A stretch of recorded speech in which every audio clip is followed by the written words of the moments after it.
ಗೆಳೆಯರೇ, PhonePe U P I ಲೈಟನ್ನು ನೀವು ಯೂಸ್ ಮಾಡ್ತಾ ಇದ್ದರೆ ಅದಕ್ಕೆ ಆಟೋಪೇನ ಯಾವ ರೀತಿ ಸೆಟ್ ಮಾಡೋದು ಅಂತ ಹೇಳ್ತೀನಿ.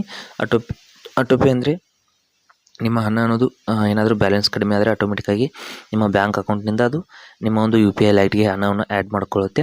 ಆ ರೀತಿ ನೀವು ಆಟೋಪೇನ ಸೆಟ್ ಮಾಡಬಹುದು. ಅಲ್ಲಿ ನೋಡಿ, ಫೋನ್ಪೇನಲ್ಲಿ ಯು ಪಿ ಐ ಲೈಟನ್ನು ಓಪನ್ ಮಾಡ್ಕೋತೀನಿ. ಕೆಳಗಡೆ ಸ್ಕ್ರೋಲ್ ಮಾಡಿಬಿಟ್ಟು ಯು ಪಿ ಐ ಲೈಟನ್ನು ಓಪನ್ ಮಾಡ್ಕೋತೀನಿ.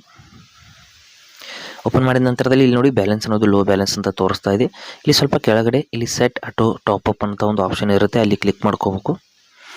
ಸೆಟ್ ಆಟೋ ಟಾಪ್ ಅಪ್ ಮೇಲೆ ಕ್ಲಿಕ್ ಮಾಡಿದ ನಂತರದಲ್ಲಿ ಇಲ್ಲಿ ಯಾವ ಬ್ಯಾಂಕ್ ಅಂತ ತೋರಿಸ್ತಾ ಇದೆ.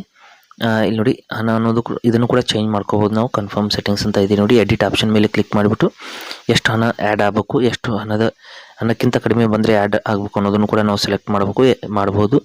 200ಕ್ಕಿಂತ ಕಡಿಮೆ ಬಂದರೆ ಹಣ ಆಟೋಮೆಟಿಕ್ಕಾಗಿ ಆ್ಯಡ್ ಆಗೋ ಹಾಗೆ ನಾನು ಮಾಡಿದ್ದೀನಿ. ಇಲ್ಲಿ ಮೇಲ್ಗಡೆ ಎಷ್ಟು ಹಣ ಅನ್ನೋದನ್ನು ಕೂಡ ನಾವು ಆ್ಯಡ್ ಮಾಡಬೇಕಾಗುತ್ತೆ. ಅಂದರೆ ಈಗ 200ಕ್ಕಿಂತ ಕಡಿಮೆ ಬಂದಿದೆ ಅಂದರೆ ನಾವು ಇಲ್ಲಿ 1000, 2000, 3000 ಅದನ್ನು ಕೂಡ ಸೆಟ್ ಮಾಡ್ಬೋದು. ಸೇವ್ ಚೇಂಜಸ್ ಅಂತ ಕ್ಲಿಕ್ ಮಾಡಿಬಿಟ್ಟು ಇಲ್ಲಿ add one and set autopay ಅಂತ ಟಾಪ್ ಅಪ್ ಅಂತ ಆಪ್ಷನ್ ಇದೆ ನೋಡಿ, ಅಲ್ಲಿ ಕ್ಲಿಕ್ ಮಾಡ್ಕೊಳ್ಳಿ. ಮಾಡಿದ ನಂತರದಲ್ಲಿ ನಿಮ್ಮ 6 ಅಂಕಿಗಳ ಒಂದು ಯು ಪಿ ಐ ಪಿನ್ನನ್ನು ಇಲ್ಲಿ ಹಾಕಬೇಕಾಗುತ್ತೆ. ಇಲ್ಲಿ ಬ್ಲ್ಯಾಂಕ್ ಸ್ಕ್ರೀನ್ ಬರ್ತಾ ಇದೆ ಸ್ನೇಹಿತರೆ. ಇಲ್ಲಿ ಹಾಕಿದ ನಂತರದಲ್ಲಿ ನಿಮ್ಮ ಹಣ ಆಟೋಪೇ ಅನ್ನೋದು ನೋಡಿ ಟಾಪ್ ಅಪ್ ಸಕ್ಸಸ್ಫುಲ್ ಅಂತ ಬರ್ತಾ ಇದೆ. ಅಂದರೆ ಆಟೋಪೇ ಅನ್ನೋದು ಸೆಟ್ ಆಗಿದೆ. ಇನ್ಮೇಲೆ ನೀವು ಯು ಪಿ ಐ ಲೈಟ್ಗೆ ಹಣವನ್ನು ಮ್ಯಾನ್ಯುವಲಾಗಿ ಆ್ಯಡ್ ಮಾಡುವಂಥ ಅವಶ್ಯಕತೆ ಇಲ್ಲ. ಅದು ಆಟೋಮೆಟಿಕ್ಕಾಗಿ ನಿಮ್ಮ ಬ್ಯಾಂಕ್ ಅಕೌಂಟಲ್ಲಿರುವಂಥ ಹಣವನ್ನು ಆ್ಯಡ್ ಮಾಡ್ಕೊಳುತ್ತೆ.